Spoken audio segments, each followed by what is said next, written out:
Hari ini apa rezeki yang paling kita butuhkan? Pemahaman terhadap agama. Rezeki pemahaman terhadap agama, rezeki keimanan, teguh di atas kebenaran, hidup di zaman fitnah di akhir zaman. Itu yang sering orang tidak peduli akan rezeki itu. Mereka rela merugikan dirinya dengan akhiratnya, tapi tidak mau rela rugi dengan dunianya. Penting akhirat rugi enggak apa-apa. Padahal ini rezeki yang penting sekali. Bukankah dulu para sahabat rela hijrah dari Mekah itu, tinggalkan toko-toko mereka, tinggalkan tanaman mereka, tinggalkan keluarga mereka, tinggalkan semua itu karena Allah perintahkan hijrah. Mereka tinggal dunia, mereka tinggal demi untuk menyelamatkan rezeki berupa nikmat iman. Nikmat iman. Ini jemaah saya muliakan. Juga di ayat yang lain Al-Anfal ya, menyebutkan tentang bagaimana kelebihan takwa. In tattaqullaha yaj'al lakum furqana wa yukaffir 'ankum sayyi'atikum wa yaghfir lakum wallahu dzul fadlil 'azim. Banyak sekali ayat dalam bab ini yang nanti akan kita jelaskan satu persatu dari ayat yang telah disampaikan. Maka disebutkan ya ayyuhalladzina amanu taqullaha haqqa tuqatih. Arahan perintah takwa ini tertuju kepada orang beriman. Tertuju kepada orang beriman. Maka ayat-ayat ini pun akan mudah lengket kepada orang yang beriman. Mudah dia, karena memang tertuju untuk dia. Sama seperti kita ajak ngomong seseorang. Kalau bukan dia yang dituju, dia enggak peduli. Bukan saya kok. Tapi kalau ayat itu memang tertuju kepada orang beriman ketika dengar ayat tersebut, oh, itu untuk saya. Itu untuk saya. Li'anna al-mu'min, karena orang mukmin ini dia akan mengantarkan, membawa keimanannya kepada ketakwaan. Ya, dia akan bawa keimanannya kepada ketakwaan pada Allah Subhanahu wa taala. Maka firman Allah, ittaqullaha haqqa tuqatih. Haqqa taqwa, benar-benar takwa, takwa yang sebenarnya ini ya dipahami pada ayat fattaqullaha mastata'tum. Artinya kalian bertakwa kepada Allah Subhanahu wa taala semampu kalian, benar-benar usaha maksimal kalian. Kenapa demikian? Lianna Allah la yukallifu nafsan illa wus'aha. Karena Allah Subhanahu wa taala tidak membebankan seorang hamba di luar kemampuannya. Maka kita disuruh bertakwa sesuai kemampuan kita. Dan Allah Maha tahu. Dan barang siapa yang bersungguh-sungguh, hatinya jujur ingin bertakwa, Allah akan mudahkan jalan ketakwaan bagi dia. Allah akan berikan dia ketakwaan. Kemudian maka kalimat fattaqullaha mastata'tum, ayat ini bukan dimaksudkan agar orang menganggap remeh takwa, akan semampu kita. Maka dikatakan di sini bukan at-tahawun bi taqwallah, akan tapi maksudnya adalah kita didorong untuk bertakwa kepada Allah dengan betul-betul setiap hari berusaha untuk bertakwa. Maka setiap Jumatnya itu para khatib mengingatkan kita takwa. Maka selemah-lemah kita, minimal sejumat sekali teringat kembali untuk takwa. Katibuk tina murah ana moho le raja le pupu le fikir, pada hari Jumat ittaqullah. Takwalah kepada Allah. Oh maka kepingat. Kageping katingat. Cuma punya tajak le ka doa ka kena sembahyang nya ada dengar le ittaqullahnya. Bayi dua ga kata mun dengar. Nya kadang ya ka Rabbana atina fid dunya hasanah wa fil akhirati hasanah wa qina adzabannar. Kan? Ana le yang kalaunya ka qamat juga ada mulai dengan takwa. Ya, jadi maka dari awal itu perintah takwa yang dibahas dalam setiap Jumatnya itu penting. Maka para ulama, saya membaca dalam beberapa tulisan para ulama, melarang dalam khutbah itu kita baca berita dunia. Maksudnya apa? Orang udah hari-hari dengar di radio, di televisi, mereka nonton di media sosial, setiap hari baca tentang keadaan dunia hari. Maka sang khatib tidak layak lagi naik ke mimbar ulang lagi berita dunia. Yang jamun di TVRI nak dengar dunia dalam berita. Khatib pegah dalam cerita tak berkelam dengar TV dunia dalam berita. Kita sekarang perlu pahamkan ke orang dunia dalam derita. Kalau berita sudah mereka sering dengar, bagaimana menanggapi sekarang keadaan berita hari ini? Ada satu berita yang lebih besar yang harus ini hari lupakan. Sibuk dengan berita dunia, lupa dengan berita yang Allah sampaikan akan hari nantinya. Artinya apa yang dapat sampaikan? Hendaknya khatib mengingatkan orang akan ketakwaan kepada Allah Subhanahu wa taala agar selamat hidupnya di dunia dan dia mendapatkan kebahagiaan dunia dan akhiratnya. Baik. Itu mengingatkan diri saya sendiri kerana pun saya menjadi khatib. Nampak le judul khutbah apa dia berita, apa berita orang. ejodetik.com. Yang tak khawatirkan setiap detik itu mandum isi khutbahnya kaum mandum, Pak. Ngeri kan? Maka kenapa nanti dibaca fikih? Fikih itu bab fikih itu, Pak. Fikih tentang dakwah. Ya, fikih tentang apa? Sampaikan. Baik. Artinya jangan berulang-ulang. Ambil ibrah. Ambil ibrah, bukan berita diulang. Bukan berita diulang. Ya. Kemudian kita lihat di ayat fattaqullaha mastata'tum. Artinya annal insan, seorang muslim, seorang mukmin ketika dia tidak mampu melaksanakan perintah Allah secara sempurna ala wajhil kamal, fa innahu ya'ti minhu bima dia mendahulukan perintah Allah itu sesuai kemampuan dia. Ini sebagaimana dicontohkan dalam beberapa hadis Nabi sallallahu alaihi wasallam. Ini beberapa hadis yang memberikan pemahaman bagaimana takwa semampu kita itu. Contoh hadis Nabi sallallahu alaihi wasallam kepada Imran bin Husain. Beliau mengatakan, "Shalli qa'iman." Hendaknya kamu salat sambil berdiri. Fa in lam tastati' fa qa'ida. Kalau kamu enggak mampu salat sambil berdiri, salatlah sambil duduk. Fa in lam tastati' fa 'ala janb. Kalau kamu enggak mampu juga salat sambil duduk, maka sambil berbaring. Itu takwa. Itu takwa semampu dia. Dia enggak mampu salat sambil berdiri, sambil duduk. Kamu sambil duduk berbaring. Ya. Sambil berbaring baik, Ustaz. Ini nama masalah. Masalah. Maka banyak sekali saudara kita di rumah sakit sambil berbaring, tak mampu salat. Saya pernah cerita ada ikhwah yang bertugas di rumah sakit Zainal Abidin, bagian apa namanya itu? Dia mengingatkan pasien itu untuk salat. Ada di sana Abidin Bendajah itu ada. Maka diingatkan, tanya, pas masuk suatu ketika pasien yang lumayan, keluarganya itu keluarga orang berilmu, dan sembahyang nengku. Biar kebegah kamu dan sembahyang. Kamu pengat. Untuk engkau boleh qada sembahyang. Punya boleh iban engkau. Akhirnya terjadi perbincangan panjang sampai keluar di keluarga yang menjaganya. Yang kelagian itu. Padahal kan bukan begitu. Enggak sambil duduk, sambil gemedawa temayang apa jauh nama abu matakik minta yang ayam penyet. La haula wala quwata illa billah. Ini masalah apa? Kalau bab salat kayaknya bisa nego aja sama Allah Taala.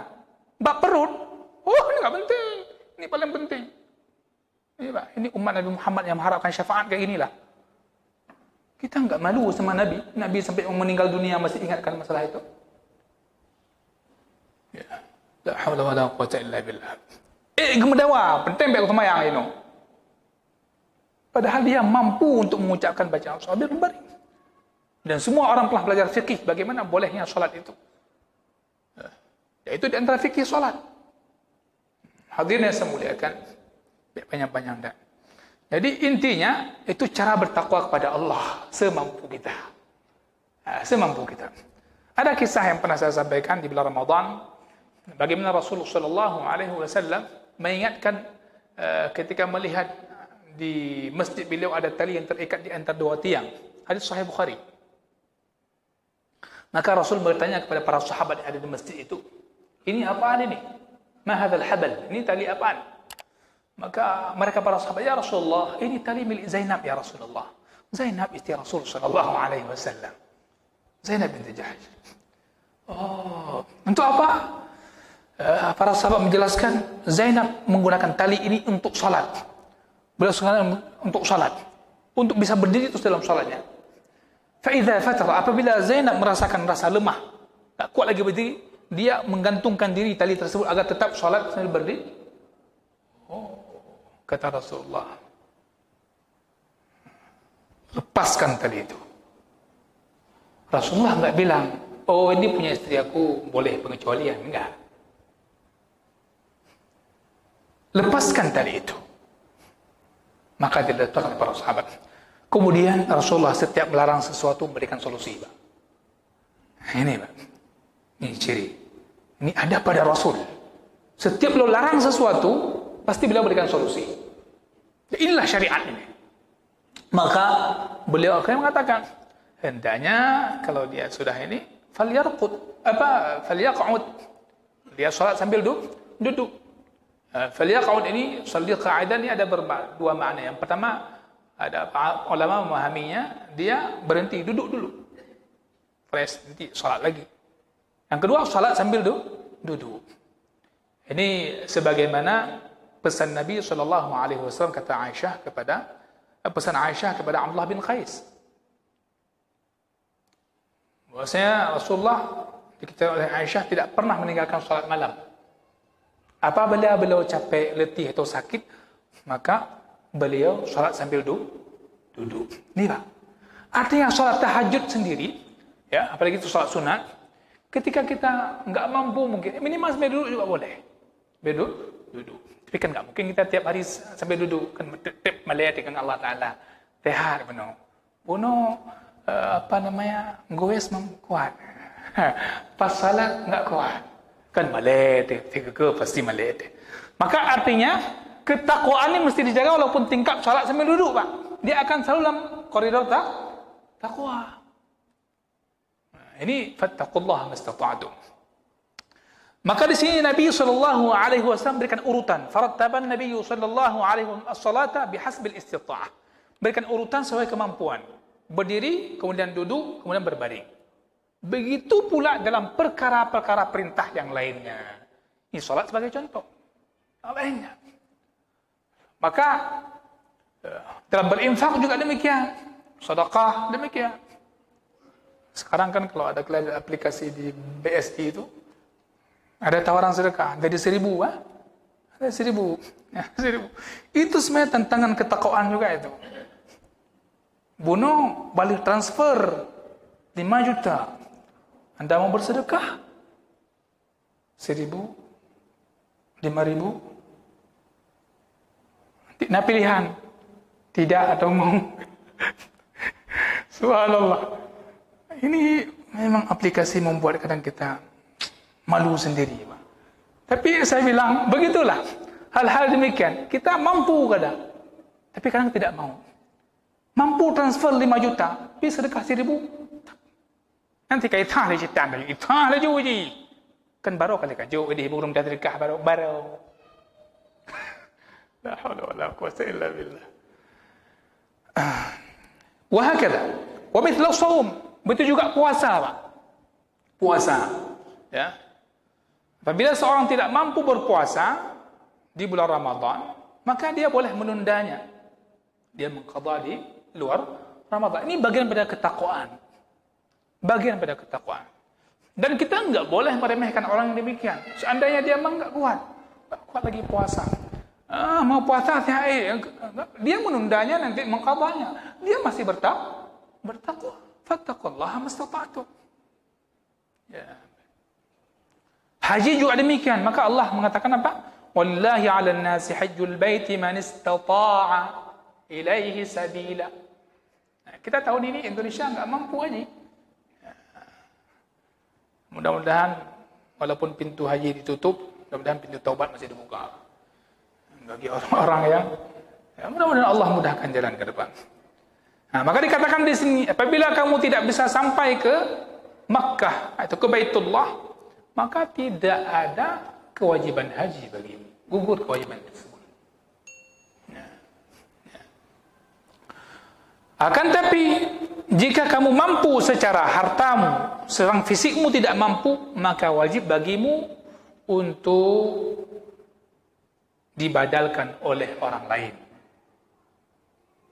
Nah, inilah yang dikatakan fattaqullaha mastata'tum. Dia secara uang mampu, finansial ada, tapi badannya enggak ada. Dah lemah. Ulam jina umur dah 50 tahun, ngantri 25 tahun. Kata prediksi, umur 50 tahun kan macam penyakit yang tubuh dia. Ya. Tak pernah oleh 50 tahun tu. Naumu alhamdulillah. Tapi hanamu ye. Ya, insya-Allah. Maka ulama mengatakan demikian termasuk umrah. Artinya kesimpulan yang disampaikan, anna taqwa ini dia semua berkaitan dengan istita'ah, kemampuan. Dan ini Allah berikan jemaah sekalian berbeza-beza orang. Berbeza-beza orang. Ada orang kadang dia mampu dalam suatu ibadah, si fulan enggak mampu dalam ibadah yang lainnya.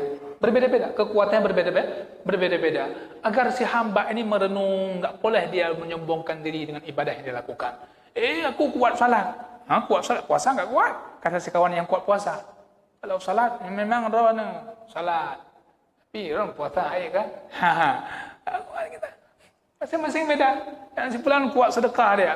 Subhanallah. Tapi yang si fulan lagi enggak kuat sedekah. Si fulan mungkin enggak kuat dari semua sedekah, enggak kuat, tapi dia mampu menjaga lisannya. Subhanallah, bukankah itu ketakwaan? Nah, beda-beda. Nah, yang dapat apa hayiron, lungku hayi, bina ibadah habis kubur. Enggak sama apa? Enggak sama. Ya. Baik. Maka di sini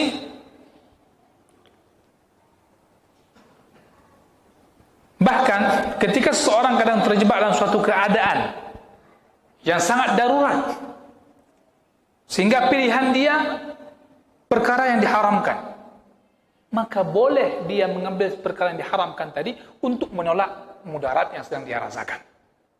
Nah, ini kan sering dibahasakan, orang mempertahankan hidupnya, enggak ada makanan lain. Misalnya, yang ada cuma babi. Ya kan? Agak kepajunya. Tapi babi itu yang dimakan sekadar untuk menghilangkan, untuk memperkuat fisik dia sebentar saja, untuk mencari yang halal. Kan tak boleh makan buihnya. Kita pegang buih kuah belakang. Na'udzubillah min dzalik. Enggak bisa. Enggak bisa. Dia hanya sekarat itu aja. Nah, itu fattaqullaha mastata'tum, untuk menyelamatkan nyawa. Maka dikatakan di sini dalam ayat Al-An'am 119, waqad fassalakum ma harrama 'alaikum illa ma tarirtum ilaihi. Ya, terpaksa makan daging bangkai misalnya, atau makan daging babi atau daging keledai dan sebagainya di antara hal yang diharamkan. Fa innahu yajuzu an ya'kula minhu. Dia boleh makan sekadarnya saja. Fa hadhihi, kalimatnya apa? Fahadihi hiya taqwallah. Inilah dikatakan takwa kepada Allah Subhanahu wa taala. Itu takwa kepada Allah. Dia telah melakukan perintah sesuai dengan yang dia mampu. Hadirin yang saya muliakan, berapa menit lagi ini?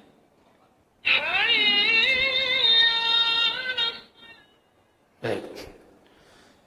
Maka di ayat berikutnya nanti akan kita kupas panjang lebar. Ayat ya ayyuhalladzina amanu taqullaha wa qulu qawlan sadida yuslih lakum a'malakum wa yaghfir lakum dhunubakum. Ini ayat jemaah saya muliakan. Saya minta kita menyempatkan diri membuka ayat tersebut dan membacanya di surah Al-Ahzab 70 dan 71. Mudah-mudahan ketika kita jelaskan pada pertemuan ke depan akan lebih luas pemahaman kita. Ayat itu perintah Allah dua hal. Yang pertama perintah kita bertakwa kepadanya. Yang kedua perintah untuk kita berkata benar. Qaulan sadida ay sawaban. Benar. Ya. Jadi didahulukan takwa dulu. Kemudian qaulan sadida. Ya. Jadi qaulus sadid adalah qaulus shawab. Itu mencakup segala perkataan yang dalamnya ada kebaikan.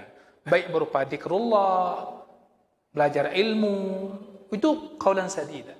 Menyampaikan ilmu, qaulan sadida. Amar ma'ruf nahi munkar itu qaulan sadida. Ya. Sadida pakai sin bukan pakai shin. Kalau qaulan syadida itu perkataan yang pedas, keras tu. Sadida perkataan yang benar.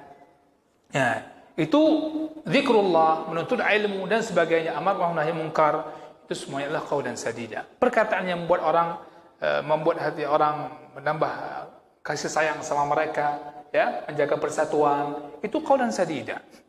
Qaulan sadida dan sebagainya. Inilah yang terdapat dalam pemahaman sabda Nabi sallallahu alaihi wasallam, "Man kana yu'minu billahi wal yawmil akhir falyaqul khairan aw liyasmut." Barang siapa yang beriman kepada Allah dan hari akhir, hendak dia berkata baik atau dia memilih diam. Wallahu ta'ala alam, karena sudah waktu maka saya memilih diam. Subhanakallah wa bihamdika asyhadu an la ilaha illa anta astaghfiruka wa atubu ilaik. Wassalamu alaikum warahmatullahi wabarakatuh.